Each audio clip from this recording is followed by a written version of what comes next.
ذکر شروع کیا جا سکتا۔ آج کی یہ مجلس جناب قبلہ آغا سید علی حسین قمی صاحب کے زیر اہتمام اس علاقے کی تمام نمائندگی میں احتجاج ہے بطول کی قبر کا۔ آج کا دن یوم انہدام جنت البقیع ہے، تو میں کوشش کروں گا جتنی دیر تک میں ممبر پہ گفتگو کروں میں اسی موضوع کو سامنے رکھ کے آپ سے گزارشات کروں۔ جنہوں نے بنت پیغمبر کی قبر کو گرایا، یقیناً ہم ان کی اندرونی دشمنی کو سمجھتے ہیں۔ ان کے اندر جو چھپی ہوئی دشمنی ہے اس کی پہلی وجہ یہ ہے کہ انہیں آج تک اپنی قبروں کے نشان کہیں نہیں ملے۔ قبروں سے زندہ دشمنی اسی بات کی دلیل ہے کہ انہوں نے جنہیں مانا تھا، جو ان کے رہبر تھے، جب ان کی قبریں ہی نہ ملی، جب ان کی قبریں ہی تاریخ میں چھپ گئیں، پھر انہوں نے چاہا کہ جب ان کی نہیں تو پھر کسی کی بھی نہیں ہونی چاہیے، پھر قبروں کے نشان مٹانے شروع کر دیے۔ ورنہ 1070 خطیب نماز جمعہ کے خطبوں میں علی کو بھونک بھونک کے اپنی ماؤں کے ناپاک دودھ کی خیانت کی گواہیاں دیتے رہے۔ وہ مولوی مر گئے، علی آج بھی زندہ ہے۔ وہ بادشاہ قبروں کے جہنم میں چلے گئے، ذکر ابو طالب کے بیٹے کا آج بھی زندہ ہے۔ جاؤ پوری تاریخ اٹھا کے دیکھ لو، مطالعہ کر کے دیکھ لو، مشاہدہ کر کے دیکھ لو، پوری دنیا کا معائنہ کر کے دیکھ لو، جو علی سے حسین سے دشمنی کرنے کے لیے آئے تھے ان کی قبروں کے نشان مٹ گئے۔ جاؤ پوری تاریخ کے سامنے بھگ کر نہیں، پورے پنجاب کے نمائندہ مجمع کے سامنے آنکھوں میں آنکھیں ڈال کے ویڈیو کیمرے کی موجودگی میں شیعہ قوم کے سب سے چھوٹا ماتمی اپنی قوم کی تائید کے ساتھ یہ جملہ بھگکر سے ادا کرنے لگا ہے، مجھے بادشاہ حسین کی عزت کی قسم ہے، جاؤ پوری تاریخ کا مطالعہ کر کے بتاؤ، مجھے بتاؤ یزید کی قبر کہاں ہے، مجھے بتاؤ ہارون کی قبر کہاں ہے، مجھے بتاؤ مامون رشید کی قبر کہاں ہے، مجھے بتاؤ حجاج کی قبر کہاں ہے، مجھے بتاؤ منصور دوان کی کہاں گیا، مجھے بتاؤ حشام کہاں گیا، مجھے بتاؤ مروان کہاں گیا۔ وہ جو بڑے بڑے سورما آئے تھے علی کا تخت گرانے کے لیے، علی کا نام مٹانے کے لیے، ان کی قبروں کے نشان مٹ گئے۔ آج ان کی قبروں کا کسی کو نشان بھی پتا نہیں، اور جس کی قبروں پہ ہل چلانے کے لیے آئے تھے، حسین کی قبر پہ کل بھی طواف ہو رہا تھا، حسین کی قبر پہ آج بھی طواف ہو رہا ہے، علی کی قبر پہ کل بھی سجدہ ہو رہا تھا، علی کی زرعی پہ آج بھی سجدہ ہو رہا ہے۔ قبریں مٹانے سے وارثوں کا ذکر نہیں مٹتا، یہ ذکر زندہ تھا، زندہ ہے اور زندہ رہے گا۔ اس کی سب سے بڑی دلیل یہ ہے، تمہارے امام تھے، ہمارا امام ہے۔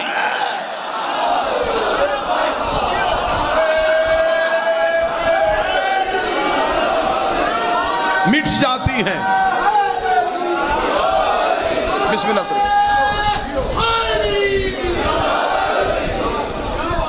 وہ قبریں مٹتی ہیں جن کا وارث کوئی نہ ہو۔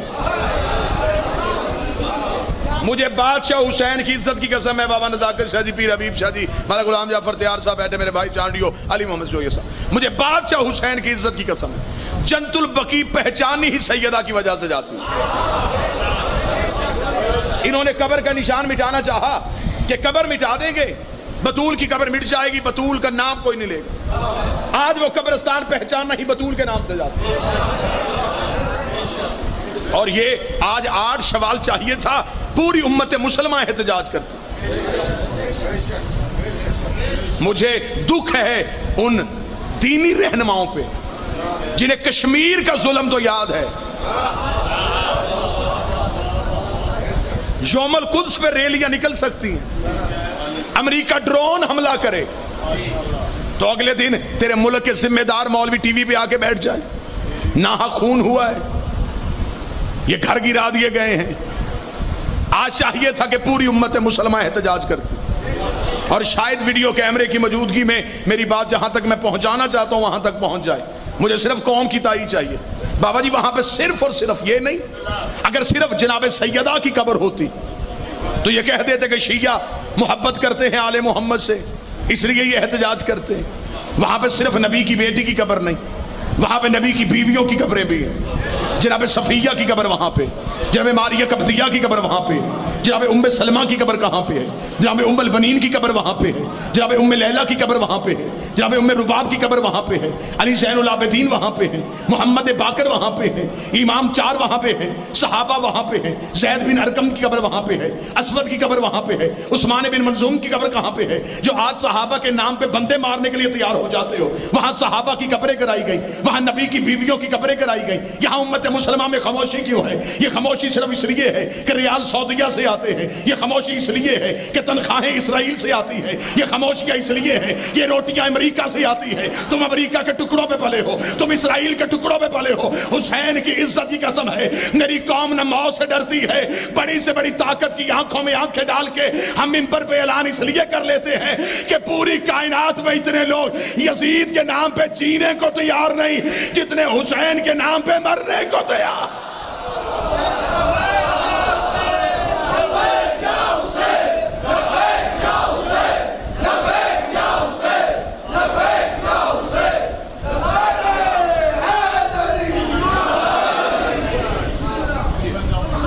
اور میرا سلام ہے اس بصیرت مند قائد کو، جناب میری مراد قبلہ و کعبہ سرکار سید حامد علی شاہ موسوی النجفی. اللہ زندگی کرے اس درویش سید کی جس نے پوری دنیا میں، پورے ملک میں نہیں، پوری دنیا میں آغا حامد علی شاہ موسوی صاحب کی حکم پہ احتجاجی مظاہرے ہوئے. لندن میں سعودی ایمبیسی کے سامنے مظاہرہ، امریکہ میں سعودی ایمبیسی کے سامنے مظاہرہ. ہم پوری دنیا کو ان کے چہروں سے نقاب اتار کے دکھانا چاہتے ہیں کہ کعبے کی کمائی پہ شراب کون پیتا.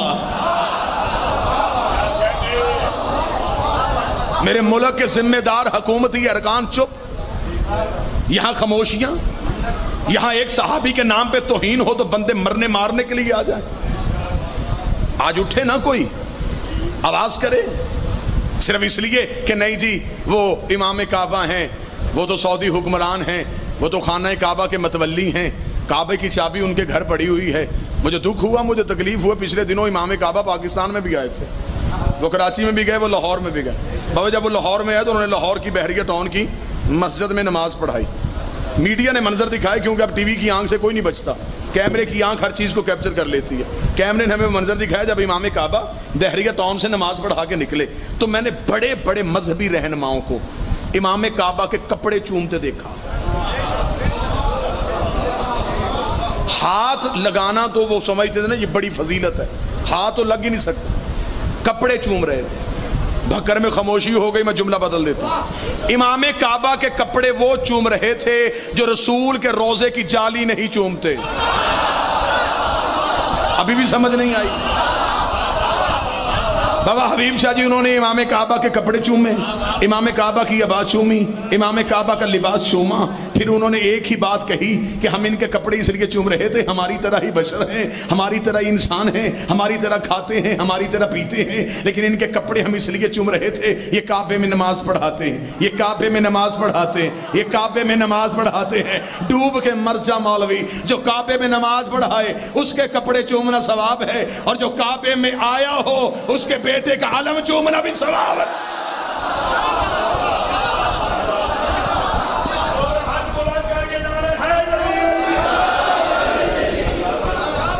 شیعہ مرتا مر سکتا ہے لیکن آل محمد کی عزت پہ سمجھوتا نہیں کر سکتا. بس یہی پیغام تھا. تحریک ولا و وضع و حرمت سادات کا ایک ادنا سا کارکن ہونے کی حیثیت سے میر کارواں جناب پیر سید نزاکت حسین شاہ صاحب کی موجودگی میں یہی پیغام میں قوم کے حوالے دینا چاہتا، اور یہ پیغام آپ تک موصول ہو گیا. بھکر کے شیعوں، غیور شیعوں، 4 چیزیں زندگی میں کبھی نہ چھوڑنا: علی ولی اللہ نہ چھوڑنا، حسین کا ماتم نہ چھوڑنا، سید کی توہین نہ کرنا، اور بطول کے دشمن کی عزت نہ کرنا.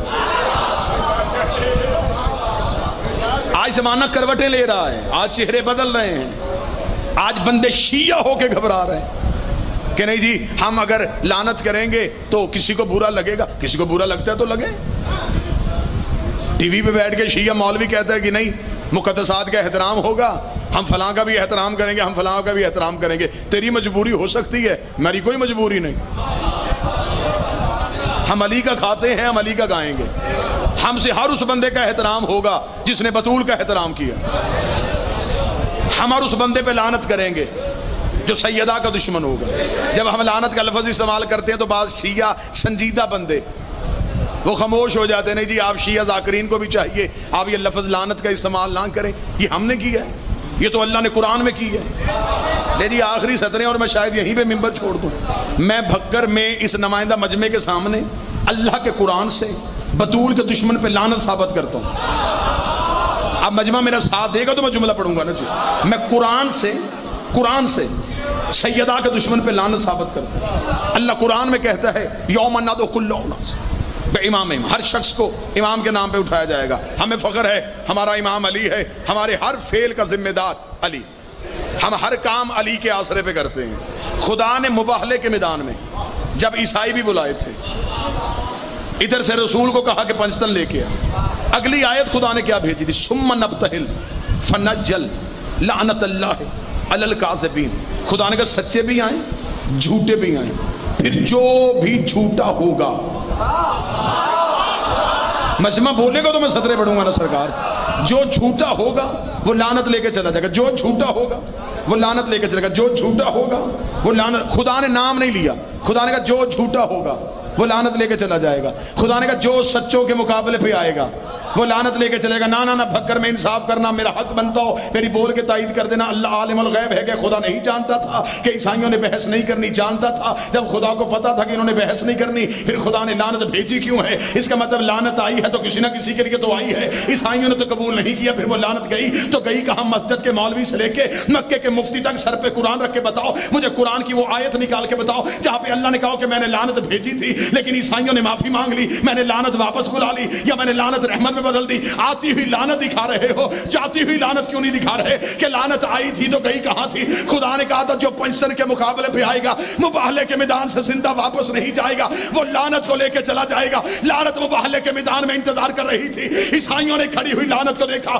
عیسائیوں نے معافی مانگ لی, عیسائیوں نے جزیہ دے دیا, عیسائیوں نے لعنت کو قبول نہ کیا. پورا بھکر بولے, ترو تیوار بولے, مجھے بول کے بتاؤ پھر وہ لعنت گئی تو گئی کہاں؟ میں تجھے جاتی ہوئی لعنت دکھاتا ہوں. تھوڑی عرصے بعد انہی پنجتن میں ایک بی بی بڑے دربار میں جا کے کھڑی ہوئی. بی بی نے کہا مجھے میری جگیر دے, مجھے میری جگیر دے. اس نے کہا تیرے پاس کوئی گواہ ہے تو لے کے آ. بی بی نے وہی مباہلے والے گواہ اٹھائے. بی بی نے کہا میرا علی گواہ, میرا حسن گواہ, میرا حسین گواہ. اس نے کہا میں تیری گواہیوں کو نہیں مانتا. بی بی نے کہا میں بھی جگیر لینے نہیں آئی تھی, مباہلے والی لعنت واپس پہنچانے آئی.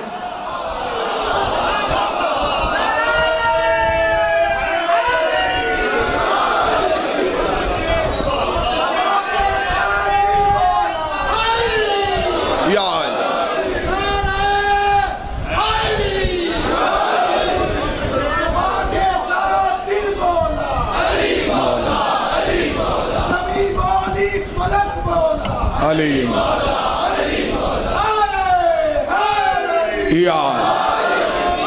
بسم اللہ.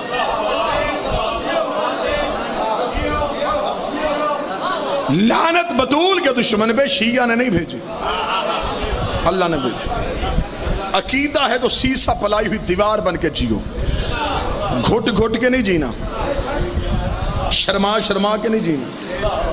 ٹی وی پہ بیٹھ کے کوئی مولوی شیعہ ہو کے کہہ دے کہ ہم معافی چاہتے ہیں کہ ہم نے کہہ دیا علی انبیاء سے افضل ہے. ہمارا عقیدہ ہے کہ علی نبیوں سے افضل ہے. وقت ہوتا, جلسہ نہ ہوتا, مجلس ہوتی, پڑھنے والا اکیلا ہوتا, پیچھے بزرگ ذاکرین نہ ہوتے تو شاید اس کی تفصیلات بھی میں آپ کے سامنے پڑھ دیتا. چلے میں اشارہ کر کے گزر جاتا ہوں. تم علی کا آدم سے مقابلہ کرو گے تو کیسے کرو گے؟ آدم کا ایک بیٹا قاتل ہے, علی کے دونوں جنت کے سردار ہیں.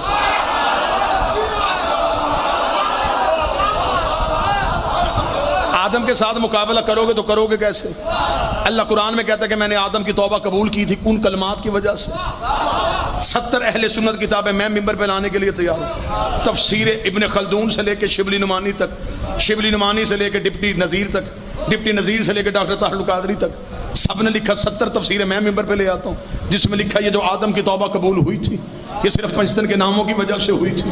اللہ نے پنجتن کے اسماء حسنہ کی وجہ سے آدم کی توبہ قبول کی تھی.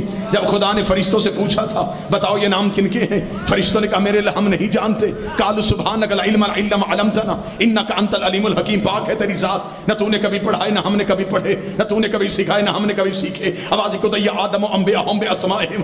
آدم اب تو پڑھ کے بتا یہ نام کن کے ہیں. اب شیعہ سنی میرے ساتھ مل کے بولنا، میری قوم کا غیور مات میری تائید کرنا. آدم نے سر اٹھا کے کہا تھا انت المحمود وہذا محمد، تو محمود ہے یہ محمد ہے. انت الاعلی وہذا علی، تو علی اعلی ہے یہ علی ہے. انت المحسن وہذا حسن، تو محسن ہے یہ حسن ہے. انت قدیم الاحسان وہذا حسین، تو قدیم الاحسان ہے یہ حسین ہے. یہ منبر کے غلاف پہ میرا ہاتھ ہے، میں پنجتن کی کچہری میں ہوں، مجھے غازی کی علم کی قسم ہے. ادھر اس میں زہرا آیا، آدم جتنا جھک سکتا تھا اتنا جھک گیا.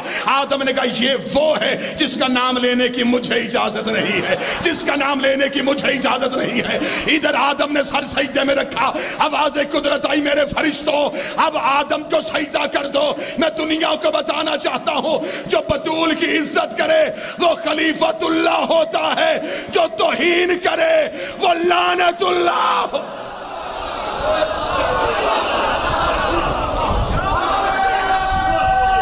بسم اللہ سے توبہ قبول ہوئی تو پنجتن کی وجہ سے. نوح کا مقابلہ علی سے بنتا ہی نہیں. نوح کا بیٹا باغی، علی کے دونوں امام، علی کے سارے بیٹے معصوم.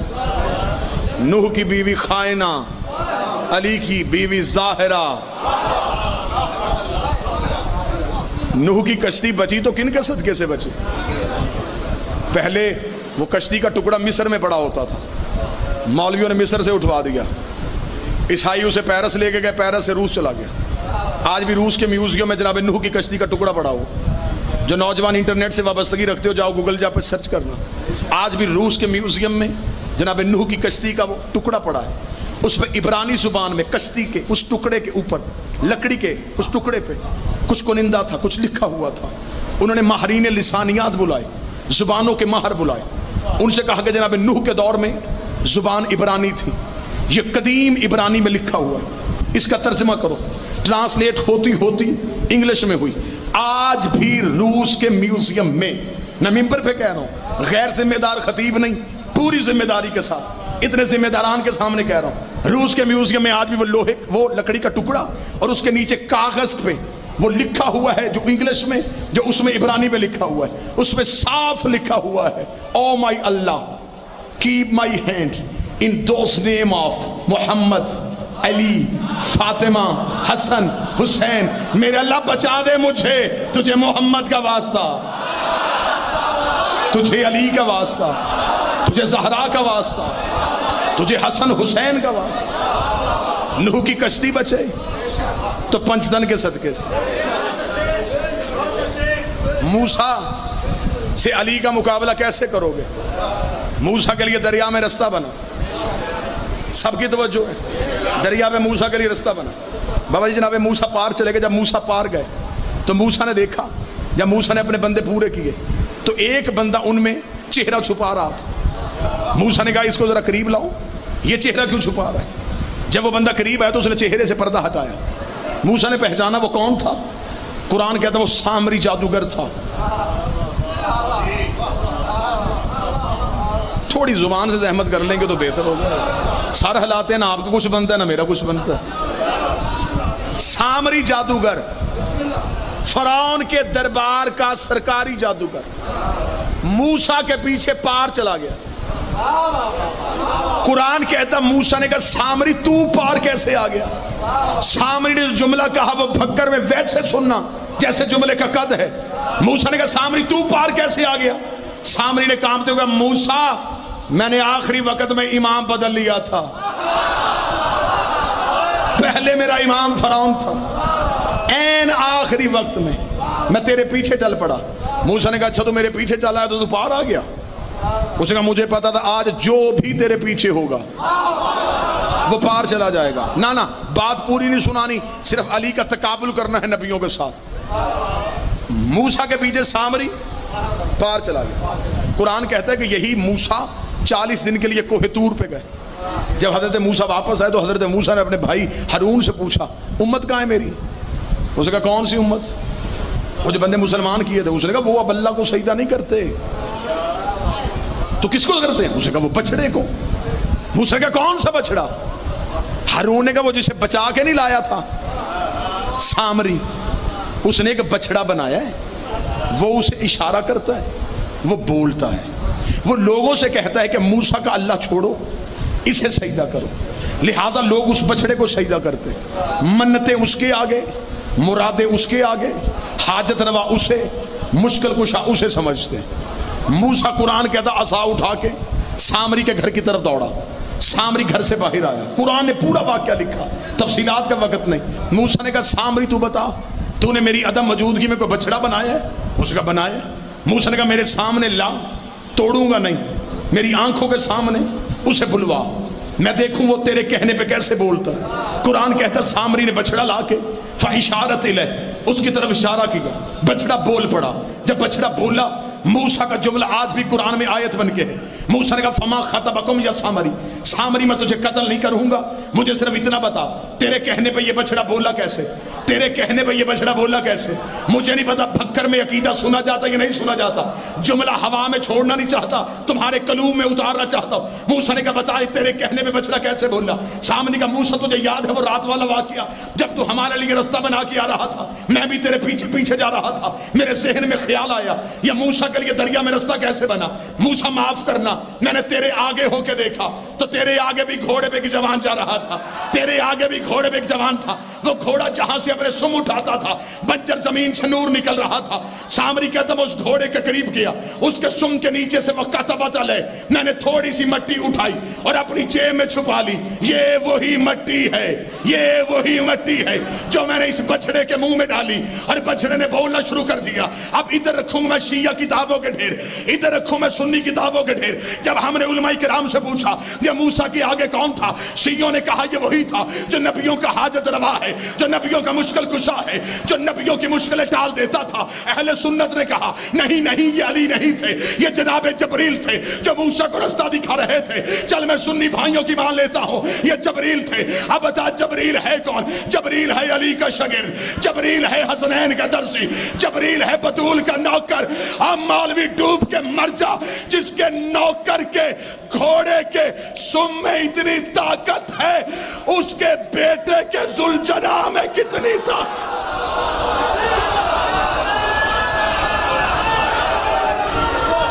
بسم اللہ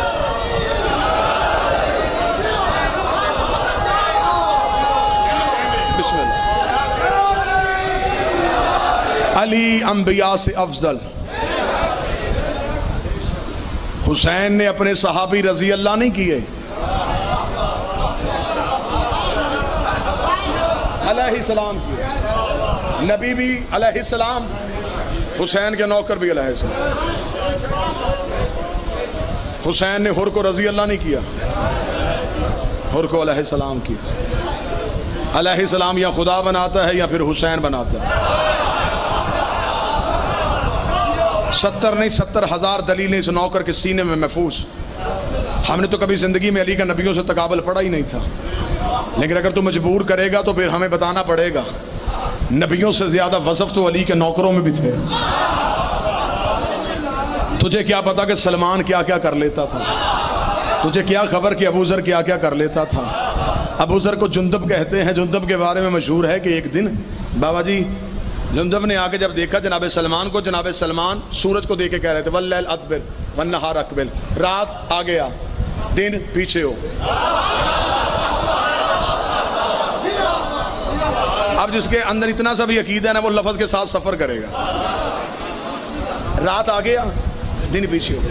جندب نے دیکھا کہ سلمان انگلی کرتا ہے سورج آگے آ جاتا ہے، انگلی کرتا ہے پیچھے چلے جاتا ہے۔ ابو ذر نے دیکھے کہ سلمان یہ کیا کھیل کھیل رہا ہے؟ سلمان نے کہا صبح قرآن پڑھ رہا تھا، اللہ قرآن میں کہتا ہے پاک ہے وہ ذات جو رات سے دن کو نکالتی ہے، دیکھ رہا تھا کیسے نکالتی ہے۔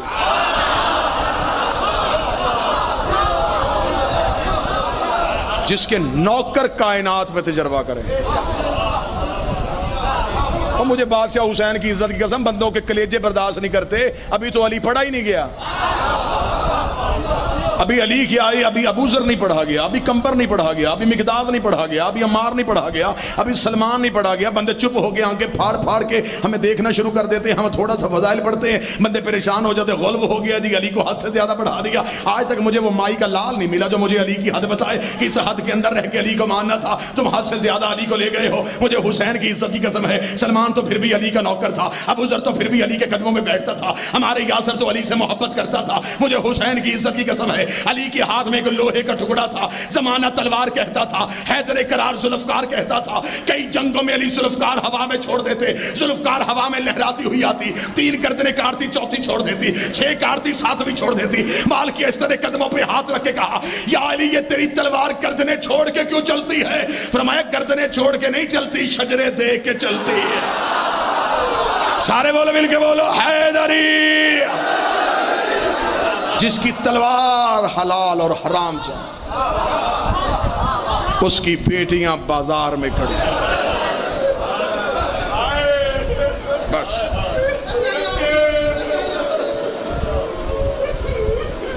بس کوشش یہی تھی. بابا پیر نزاکت شاہ جی کا حکم، آغا علی حسین قمی صاحب کا حکم کی تعمیل ہو گئی، آپ کے چہروں کی زیارت ہو گئی. جتنی حاضری ہوئی بابا حبیب شاہ جی قبول فرمائیے گا. 2 سطریں اس دکھیا کے لیے پڑھے ہیں جس کی تربت پہ آج بھی جانے کی اجازت نہیں. صدا سے معافی مانگوں گا. ڈھیر سارے سینئر ذاکرین، میری ذاکری کی ابتدا جن کی دعاؤں سے ہوئی، جناب ذاکر مولا غلام جعفر تیار صاحب، جن کے احسان کا سایہ آج بھی میری ذاکری کے سر پہ ہے. میرا بادشاہ حسین انہیں ہمیشہ اسی طرح عزت کے ساتھ آباد رکھے، ان کا سایہ قوم کے سر پہ سلامت رہے. صدا سے معافی مانگ کے کہتا ہوں، جب پہلی دفعہ کوئی مومن مدینے جاتا ہے، اس کے ذہن میں ہوتا ہے وہاں بطول کی قبر ہے. ایک محبت ہوتی ہے نا جی، ذاکرین سے سن کے وہ جا کے ہوٹل میں بیگ رکھتا ہے، فوراً نکل آتا ہے، روضہ رسول پہ جاتا ہے، چاروں طرف خوشبو، روشنیاں، چاروں طرف راج ہی راج. وہ مسجد نبوی کو دیکھتا ہے، روضہ محمد کو دیکھتا ہے، اس کے دل کو تسلی ہو جاتی ہے کہ نہیں، پاکستان میں غلط لوگ کہتے ہیں نبی کا اتنا روضہ پیارا، اتنی بہترین مسجد نبوی، ضرور بی بی کی قبر بھی ایسی ہی ہوگی. وہ وہاں سے چلتا ہے جند البقیع کی طرف. جب جند البقیع کے گیٹ کے اندر جاتا ہے، چاروں طرف سنسانی، تاریکی، اندھیرا. وہ دور کھڑا ہو کے کسی نہ کسی عزادار کی آنکھ میں آنسو دیکھتا ہے، اس کے قریب جا کے کہتا میں پہلی دفعہ آیا ہوں، مجھے صرف اتنا بتا محمد کی بیٹی کی قبر کہاں ہے؟ وہ رو کے کہتا وہ سامنے جو میلا پتھر ہے. آئے یہ محمد کی بیٹی کی قبر. بابا جی میں 2008 میں پہلی دفعہ عمرے کی سعادت کے لیے گیا. میں ممبر کے غلاف پہ میرا ہاتھ ہے، میں قوم کو رلانے کے لیے نہیں، میں حقیقت پڑھنے لگا. جب میں گیا تو میرے ساتھ میری والدہ تھی، ہم روضہ رسول سے ہو کے ہوٹل کی طرف جا رہے تھے. جند البقیع کے قریب سے ہم گزرے تو جند البقیع کی دیوار کے ساتھ ایک بوڑھی عورت، اس کے قریب اس کا سفری بیگ تھا. بابا جی وہ جند البقیع کی دیوار کے ساتھ ٹیک لگا کے بیٹھی تھی، اتنے چیخیں مار مار کے رو رہی تھی. وہ بار بار اپنا سر جو ہے نا یہ جند البقیع کی دیوار سے مار کے روئے. میرے دل کو کچھ ہوا، میں نے کہا یہ ہیں بھی اکیلی. میں قریب گیا، میں نے کہا جی آپ کو کچھ چاہیے؟ اس نے ہاتھ کا اشارہ کیا، چلا جا، مجھے کچھ نہیں چاہیے. بابا جی بادشاہ حسین کی عزت قسم چند قدم گیا تھا، مجھے پیچھے سے اس کا بین سنا، میری وہیں پہ عزاداری ہو گئی. وہ رو کے کہتی ہے یا رسول اللہ میں ایران سے آئی تھی، میں تیرے روضے کی زیارت کروں گی، یا رسول اللہ مجھے معاف کر دینا، میں نے تیرے روضے پہ نہیں آنا. اپنی قبر کی روشنیاں دیکھ، بیٹی کی قبر کا اندھیرا دیکھ، اور جس نے ساری اولاد تیرے دین پہ دے دی اس کی قبر پہ چراغ بھی کوئی نہیں چل رہا. آج بھی دھوپ کی چادر ہے محمد کی بیٹی کی قبر پہ. ایک آخری دعا کروں گا، 2 یا 3 منٹ اور پڑھوں گا. آخری دعا، روتے ہوئے، مصحف سے پیار کرنے والے لوگ ہو، روتے ہوئے دعا کرو، میرا اللہ اولاد چھوٹی ہو، کسی کی ماں نہ مرے. میں جملہ پھر دہرا دوں، شاید کسی نے بے نیازی کی ہو، اولاد چھوٹی ہو، ماں نہ مرے، باپ مر جائے نا ماں بچے پال لیتی ہے، اگر ماں مر جائے، بابا حبیب شاہ جی باپ سے بچے نہیں پالے جاتے، یہی وجہ تھی، اب اللہ جانے کون بندہ اس جملے کے ساتھ انصاف کرے گا، کون ہائے کہے گا، یہی وجہ تھی فاتح خیبر علی، فاتح خندق علی، جس کی تلوار سے پورا عرب ڈرتا تھا۔ زہرا کے جانے کے بعد ایک دن رسول کی قبر پہ آدھی رات کو علی آیا، اپنے سر سے امامہ اتار کے قبر محمد پہ رکھا، رو کہتا تیرا دین بچاتے بچاتے علی کا گھر اجڑ گیا ہے، تیرا دین بچاتے بچاتے علی کی دشمنی پھیل گئی ہے، یا رسول اللہ ایک بار قبر سے نکل، مجھے صرف اتنا بتا میں بیٹے چپ کرواؤں یا بیٹیاں چپ کراؤں؟ میں مسجد میں جاتا ہوں میرا حسین روتا ہے، میں گھر میں آتا ہوں میری عالیہ روتی ہے، بس سادات و غیر سادات۔ ادھر زہرا کی تدفین ہو گئی، سیدہ کی تدفین کے بعد